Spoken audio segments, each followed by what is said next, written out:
We all resonated with Chandler Bing's self-confession of being lonely, awkward, and desperate for love. But while the actor Matthew Perry managed to steal hearts and give us razor-sharp quips as Bing on the hit TV show Friends, he wasn't laughing behind the curtains. On his own, he was a mirror reflection of Chandler's saddest thoughts, but didn't get the same happy ending. Here's the tragic tale of comedic genius Matthew Perry. Matthew Perry has always had a difficult relationship with fame, and it all stemmed from his earliest days. Born in 1969 in Ottawa, his parents separated a year after his birth. His Canadian mother would go on to become a former press advisor to Canadian Prime Minister Pierre Trudeau, and Perry's father, an actor, moved to Los Angeles. It seems that Matthew would long for the days to reunite with him and follow in his footsteps. But the road wasn't easy. By age 10, Perry started misbehaving by beating up kids, smoking, and stealing money. We actually beat up Justin Trudeau. You beat him up? Yeah. Why? Yeah. I don't know. The two of you beat him up? We both beat him up. Interestingly, Perry's acting journey started in 1979 with a small role in 240 Robert. This would lay the groundwork for his passion to become an actor. But approaching his teenage years meant his rebellion only grew. At 14 years of age, he began drinking alcohol and would keep at it till he was 18 years old. But he was not without ambition. To keep himself busy, he'd practice tennis, often for 10 hours per day. This would foreshadow the obsessive-compulsive disorder he'd develop later on in his career and personal life too. By 15 years of age, he became a top-ranked junior player in Canada with the possibility of a tennis career, but then moved from Ottawa to Los Angeles to live with his father, intent on becoming a star as quickly and as massively as possible. With that, a world of problems would come crashing down on him. In 2002, Perry revealed he was hell-bent on becoming famous. In his own words, he was desperate for fame. He wanted the attention, the money, the best seat in the restaurant, and more. What he didn't anticipate was the cost at which he'd get it. Now that he was in LA, he realized that the competition was maddening and super tough. He popped up in shows like Not Necessarily the News in 1983, Charles in Charge in 1985, and Silver Spoons in 1986. Between 1987 and 1988, he took on the role of Chaz Russell in the TV series Second Chance, which was later renamed Boys Will Be Boys. Next, Perry's first movie gig came in 1988 with A Night in the Life of Jimmy Reardon. Then in 1989, he had a 3-episode run on Growing Pains, playing Carol Seaver's boyfriend Sandy, who unfortunately loses his life in a drunk driving accident. Ever too young and focused. If only Matthew had paid heed to the lesson that Sandy's brief character arc had taught him. In 1990, Perry snagged a regular spot on the CBS sitcom Sydney, where he played the younger brother of Valerie Bertinelli's character. The following year, he made a guest appearance on Beverly Hills 90210 as Roger Azarian. Perry also took the lead role in the ABC sitcom Home Free, which aired in 1993. However, it was the year 1994 that would change everything. Perry was initially unavailable for the role in another pilot, 6 of 1, eventually renamed Friends, due to his commitment to a pilot for a drama called LAX 2194. After the LAX 2194 pilot was canceled, he auditioned and was cast as Chandler Bing in 6 of 1. At the age of 24, he was the main cast's youngest member. In a heartbeat, the 6 new and relatively unknown cast members gelled together like peanut butter and jelly, and everyone who watched the show knew they were about to make history. Early reactions to the series were mostly positive. The series was dubbed one of the brighter comedies of the new season by Ray Richmond in the Los Angeles Daily News, and to many, it was flat out the best comedy series since Seinfeld.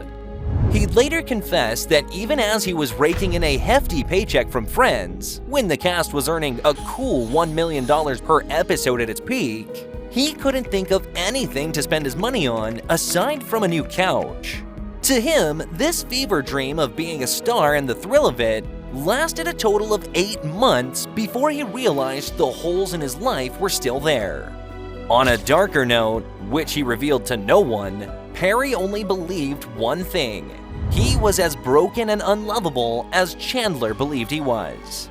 That would be the precedent for his doomed relationships. He was romantically involved with Yasmin Bleeth in 1995 and Julia Roberts from 1995 to 1996. It would be the latter that would cause him immense pain.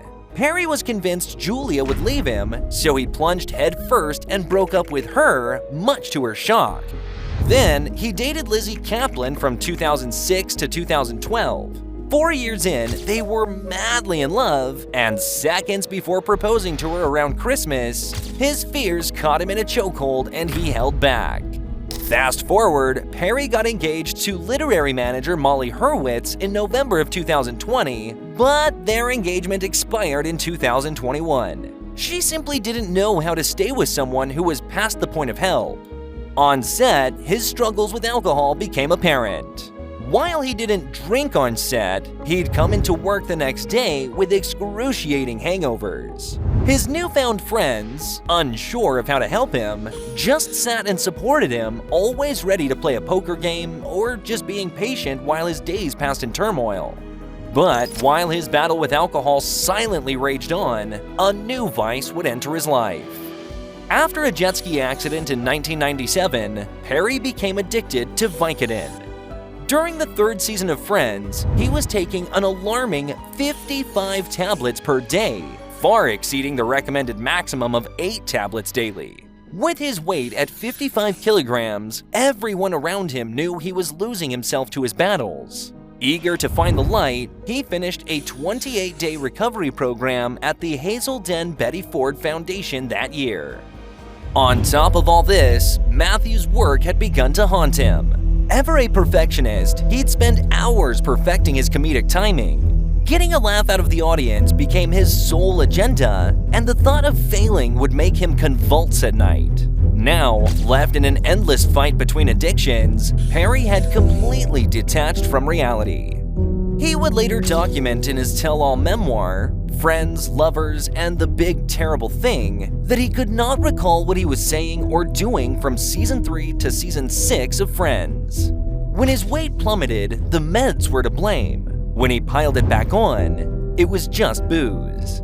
His rehab stints began, but the damage was already done. In May of 2000, he was admitted to the hospital with alcohol-induced pancreatitis. Soon after, he returned to rehab for treatment of Vicodin, methadone, amphetamines, and alcohol addiction. Among all of this, he was eager to leave behind Chandler Bing.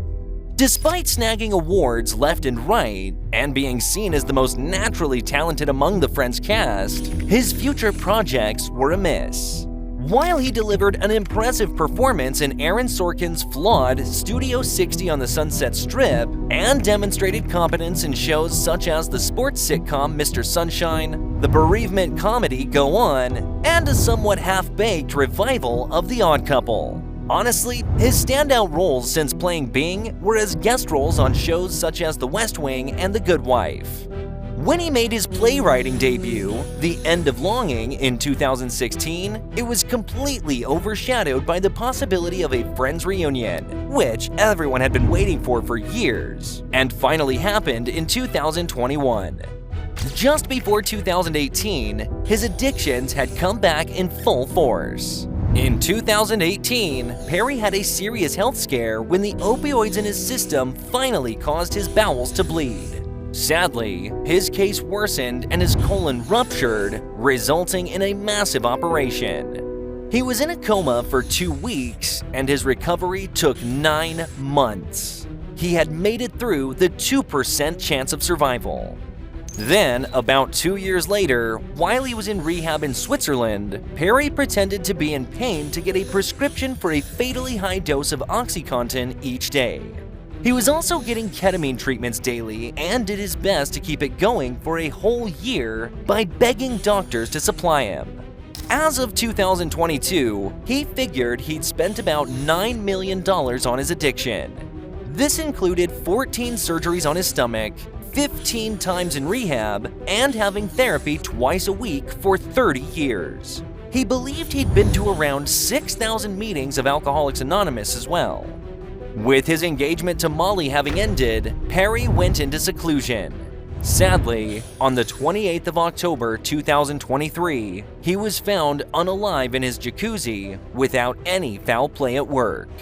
To say his departure stunned all would be a great understatement. Moreover, despite his challenges, he fought tooth and nail to advocate for addicts. In May of 2023, he transformed his Malibu estate into a recovery clinic. In retrospect, for all the pain Perry bore on his own, he made sure to spread endless joy to his audiences.